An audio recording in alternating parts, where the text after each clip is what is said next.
All right, everybody, what is up? Welcome back to the Final Whistle podcast.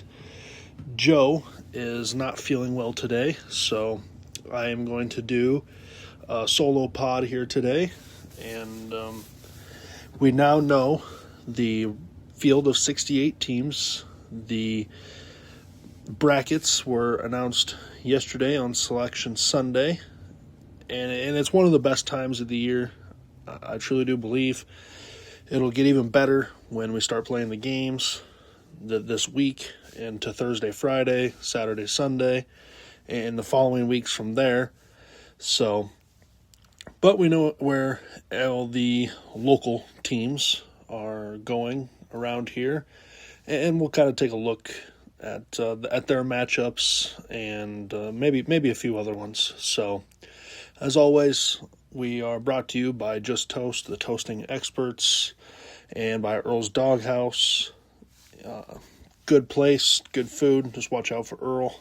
Depends what kind of mood you get. What kind of mood you get him in. So, thank you to our sponsors. We're also still looking for new sponsors. So anybody who wants to become a sponsor, reach out to us. Let us know. We will make sure you are brought up in this podcast. At least once or twice, maybe even 3 times every podcast. So, I think we'll start with Iowa State. They are the 2 seed in the bracket, and I guess we'll go back to, when we did a last pod, and it was Iowa State had beaten Texas Tech and Arizona State, was getting ready to play Arizona in that Big 12 matchup game, and what can I say? What a game. Probably one of the best games of the college basketball year. Many argue it was one of the best college basketball games ever, at least top 10, top 5 games they've ever seen. And I would imagine that, it's got to be right up there. You would have loved to win that thing. That was heartbreaking when Bradley hits that last second shot. I don't think Torrey could have played any better defense without fouling in that situation. And, you have the Big 12 Player of the Year with the ball in his hands, and you have one of the best defenders in the country. And it's a one-on-one, and, that's what happens. You tip your cap to the other team. I would have loved for Iowa State to win that game and be playing for a championship on Saturday against Houston in that situation. But, all things considered, maybe it wasn't the worst thing in the world to lose that game and not play that game against a physical Houston team, like that. I mean, Houston beat the crap out of Arizona. Not on the scoreboard, but, physically. Bradley's arm is all wrapped up, looks like it's in a cast. I mean, they were hitting dudes in the face, and I don't know if Iowa State really needed another one of those games right before the tournament. So maybe it was a good thing. We saw Lipsey check himself out of that Arizona game, and apparently is just a cramp, is what has been reported. And I don't think we have to worry about Lipsey. I think he's going to play no matter what. This is his senior season. He's done. He cannot come back. And so he's going to play in the tournament. He's going to give it everything he has in the tournament. There's no doubt in my mind about that. You saw Jefferson with the knee thing, and apparently is a bone bruise on the knee. And I think he'll be fine. It sounds like one of those things, it doesn't hurt unless it's you touch it. And so as long as nobody else touches his knee. You saw it in the game. He kind of hit his knee against someone else's at one point. It sounds like that's when it really hurts, is when someone touches it. So I think he will be good.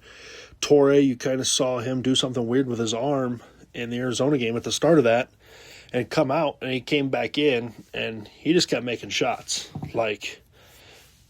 Maybe that little tweak in his arm is what he needed. I don't know.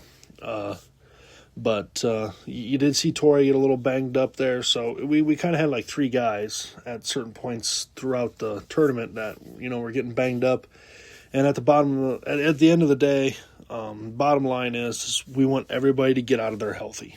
You win it, you lose it. You want everybody out of there healthy. I don't care what happens from there. And so I'm hoping we got everybody out of there healthy, or just a few minor scratches and or bruises. But Iowa State draws in the NCAA tournament. They get a 2 seed, and which we thought was possible, as long as Iowa State played a close game to Arizona, and not like the first time in the regular season they had played Arizona. As long as they played a close game, I certainly thought that there was a chance to get to a 2 seed, with the exception of those Big Ten teams we talked about, like Nebraska, Illinois, Michigan State, not going very far in their tournament, or at least not winning their tournament. And they all 3 lost in the first round. So that was really good for Iowa State. And UConn didn't win theirs either, and Florida gets blown out as well in theirs. So it was a pretty easy decision at that point, that Iowa State loses to maybe the best team in the country in Arizona by 2 points on a 1/10 of a second shot, to move them up and put them on the 2 line. So I thought that was well done by the committee to get Iowa State to the 2 seed. They get the Midwest. They're going to play in St. Louis, and we draw Tennessee State. And I don't know a lot about Tennessee State. I won't say that I do. I've heard things about Tennessee State. They're a smaller team. They're a smaller lineup. They like to play fast. They like to get out and run with the ball. They don't have a lot of big dudes. The only thing about Tennessee State that's going to give Iowa State, one thing Tennessee State does bad that's going to help Iowa State is that they turn the ball over a lot. And Iowa State feasts off of teams that can turn the ball over a lot, because they're already going to force you to turn it over. And if you're already turning it over on your own, Iowa State, that's where they thrive, is with those teams. So I guess style-wise, probably looks pretty good for Iowa State. And so we like that. And then you go from there. I mean, I don't think we need to focus a whole lot on that game. Iowa State's a 25.5-point favorite. So you go from there, and on the other side of that, you got Santa Clara and Kentucky. That's going to be an interesting game to watch. Kentucky has the highest paid roster this year in college basketball, at like $20 million or a little over. And they got dudes. They're like the 4th longest team in the country, but money will buy you length. Like, that's what that does. Money buys you dudes. Buys you athletes. And that's what they have. Kentucky certainly has a lot of athletes, and a lot of size, a lot of length, but they just haven't been able to put it together. That's kind of their problem right now. Like, they very underachieved this year for what they're supposed to be. Now, the fear is, I don't love it, because Iowa State's going to, there's a possibility you could play a blue blood in the second round, and a blue blood is Kentucky. And so you don't love that, because if Kentucky can find a way to get hot, they obviously have the guys to do it. Those guys are all very good basketball players. They just can't play together for some reason. But if they can figure out how to on any given day, or on one day, then you're in trouble. And so Kentucky kind of feels like one of those teams that they can really hang around with anybody, or they could really lose by 15 to anybody. And Santa Clara apparently is no joke either. I have not done a lot of research on them, but they haven't lost to anybody not named St. Mary's or Gonzaga since like December. So they're really not a bad team. They will push some pace, but the thing with Santa Clara is they don't turn the ball over a lot. That's where you give a team like them credit. So there's a lot of people saying, don't just pencil in Kentucky to that second round right away. I think Santa Clara's going to have something to say about it. I don't know. I guess you guys can take whatever in your bracket. I really think that one's a toss-up. Kentucky is like 4.5-point favorites at this point, so there's that to be said about that. And then, same, the bottom half of that region, but a little higher at the top, you got a team like Tennessee and Virginia. I think Virginia scares most of the Iowa State fans. I've heard mixed reviews about Virginia. I've heard guys that say Virginia is, really good, and I've heard guys say Virginia is really overrated. If you just look at Virginia's schedule this year, I think that's where you're going to get the guys that say they're overrated. They haven't played a lot of great teams this year. I think they've played like 2 top 25 teams, and they're 0-2 in both of those games. And then they play in the ACC, and the ACC, not named Duke, is not very good this year. And they haven't been for a couple years, but the ACC is very down, unless you're Duke. And they've played Duke twice, and they didn't beat Duke either time. They played Duke in that championship game. They stayed with Duke. They hung around with Duke. But the other thing I remember is Duke has 2 guys that are out, 2 starters that are not playing right now. I don't know what the timeline is, but it sounds like they could be back for the NCAA tournament. So sure, Virginia stays with Duke, but it's to a not healthy Duke team. So I guess, does Virginia scare me? Yeah, a little bit. They're a 3 seed, so obviously they've done some things to get to where they are, but not a ton. I mean, if Iowa State can play like they did against Texas Tech, against Arizona State, I don't care if that was Texas Tech at a 5 seed or Virginia at a 3 seed.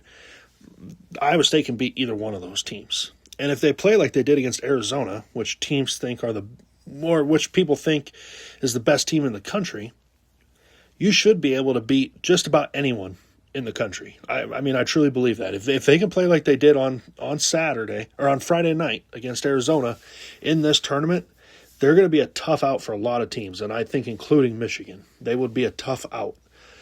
Michigan looks like they're running low on the gas tank right now. Purdue got them in the championship game, but even that whole Big Ten run, Michigan was running on fumes out there. They played a lot of close games, a lot of close people.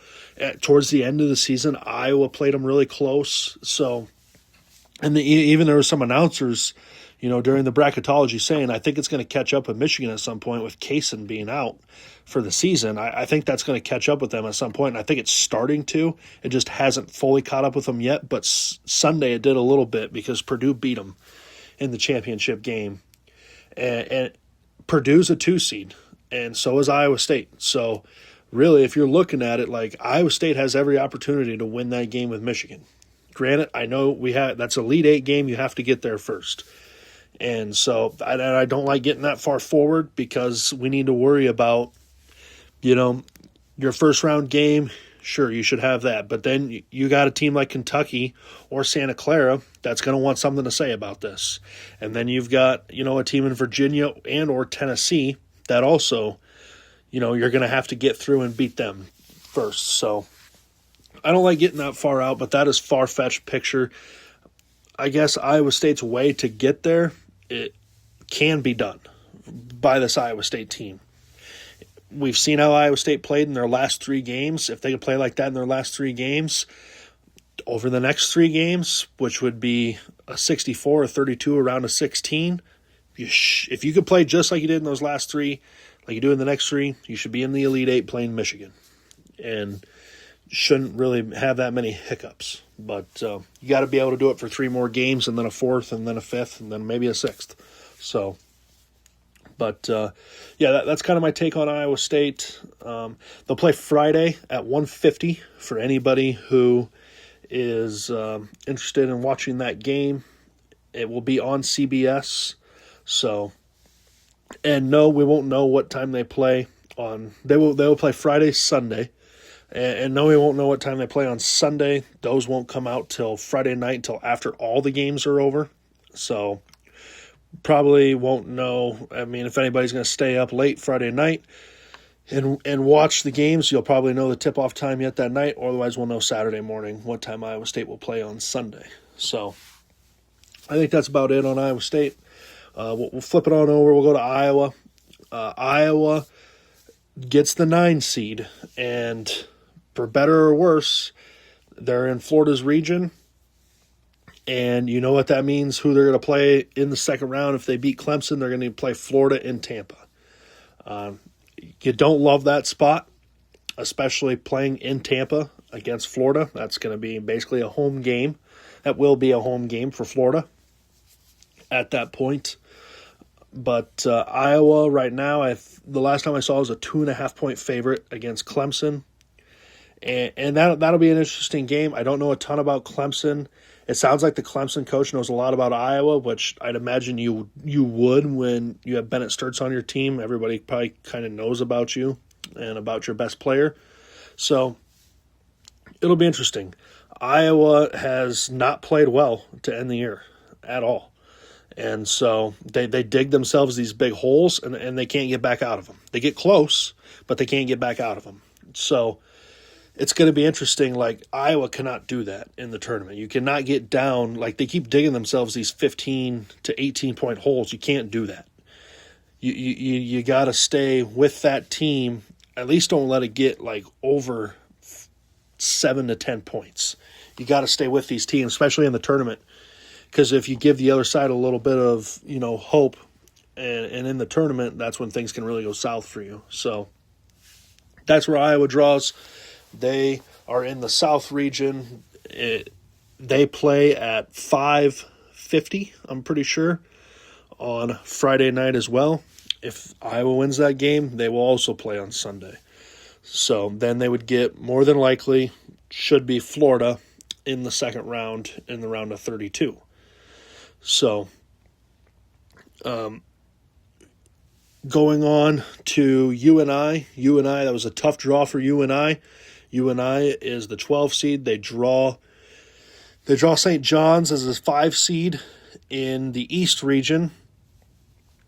Not great for UNI there. I had heard some people talk and say that UNI, like, the one thing they can do is they can play against good guards in the tournament. And with any team, they really believe that UNI can play another team that has good guards. The one thing they couldn't really do is play another team that has a really good big guy, and that's exactly what they got. They got St. John's with Zubi Ejiofor, who is probably one of the best big men in the country, and he is going to cause problems for UNI.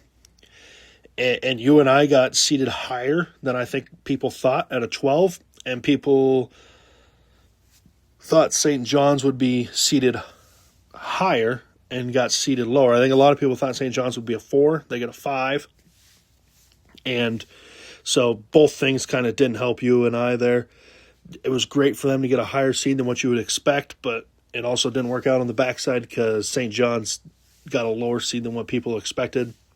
I think a lot of people wanted Kansas UNI there, and I think that's what a lot of people thought was going to happen, was Kansas was going to be the 4 or the 5, and St. John's was going to be the 4, and they flipped them. So if UNI does beat St. John's, they would probably then play with Kansas, which a lot of people would have wanted in the first round, and what they say would have been a much better matchup because, like, UNI can play with good guard play. And they just need to worry about with Kansas is Flory Badunga. He's a really good shot blocker, plays good defense, doesn't do a ton on offense, but defensively he is a guy that can cause problems for them. But, that was a tough one for UNI. Hopefully they can get by St. John's. St. John's was like an 11.5-point favorite last time I looked, so the money is coming in on St. John's pretty strong there to win that game.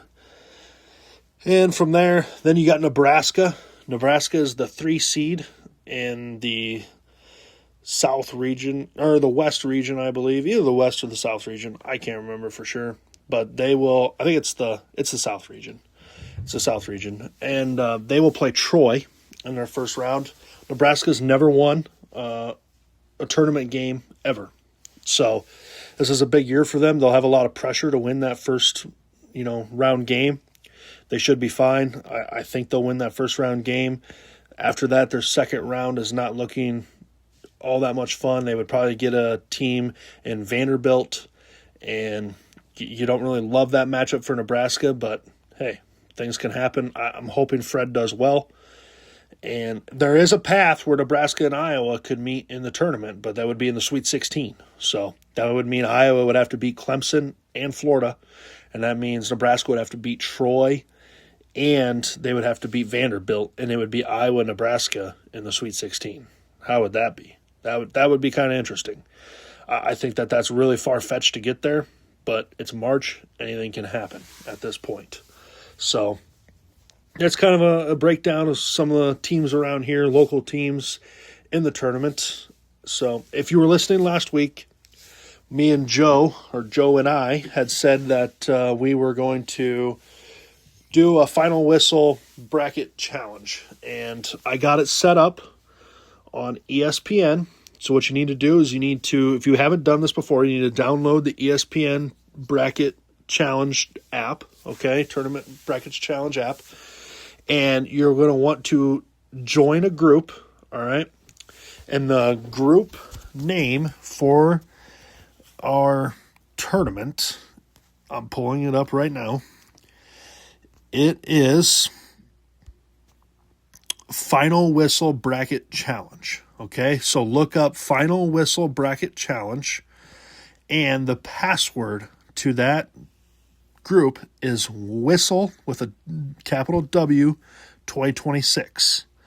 Whistle with a capital W 2026. Okay, you can join in. Me and Joe are already in there. We already have our brackets filled out. You have to join by Thursday at like 10:30, okay? You have to get in Thursday morning by 10:30. So, once again, it is called the Final Whistle Bracket Challenge. Search that up when you go to join a group. The password is whistle with a capital W 2026. All right? So make sure to get in there. Join us. It's for fun. We're going to do a prize for the winner. And we're going to do a gift card. We will get with the winner on how to, get that prize to them, okay? So this is going to be a lot of fun. This is the first time we're doing it. We wish everybody the best of luck in it. Like I said, Joe and I are already in it. We have our brackets done. When you name your bracket, though, make sure you name your bracket, because like sometimes it'll be like ESPN like bracket, and it'll just say like 10 numbers or something, okay? Make sure we know who you are, all right? Put your name on the bracket, like first and last name, make sure we know whose bracket is who so we can then get a hold of you to get you your prize if you win the bracket, okay? So make sure your bracket is named like your first and last name or something like that so we know how to get a hold of you, all right? It's one bracket. You only get to enter one bracket in, so that's the way all brackets should be. I don't like when people can enter in like 10 brackets. I think that's ridiculous. These teams only get one shot, and so do you. You only get one shot to win it. So that's the bracket challenge. Please join in by Thursday at like it's like Thursday by like 10:30 or like 11. It's you have to have it in like 5 minutes before the first game tips off, I'm pretty sure. So we will do a prize to the winner. Maybe we'll do something for second place as well. So please join in. It should be a lot of fun. As far as that goes, I don't have anything else for you guys. We're going to try to update you as the brackets keep going. Hopefully we have a lot of stuff to update you guys on. Hopefully our teams are winning. And we'll probably try to get you like an update after like the round of 32. And then after like the Elite Eight or in between Sweet 16 Elite Eight, if some of these teams start getting knocked out. And we'll just kind of see how it goes. So we'll keep you guys updated as much as possible. So as always, thank you for listening. We really appreciate it. And thank you to our sponsors, Just Toast. Thank you to Earl's Doghouse for being a sponsor. And Joe is hopefully back with us next time. Hopefully he's feeling a little better. So, all right, everybody. Enjoy the rest of your day. And cheer on our local teams, and happy March Madness.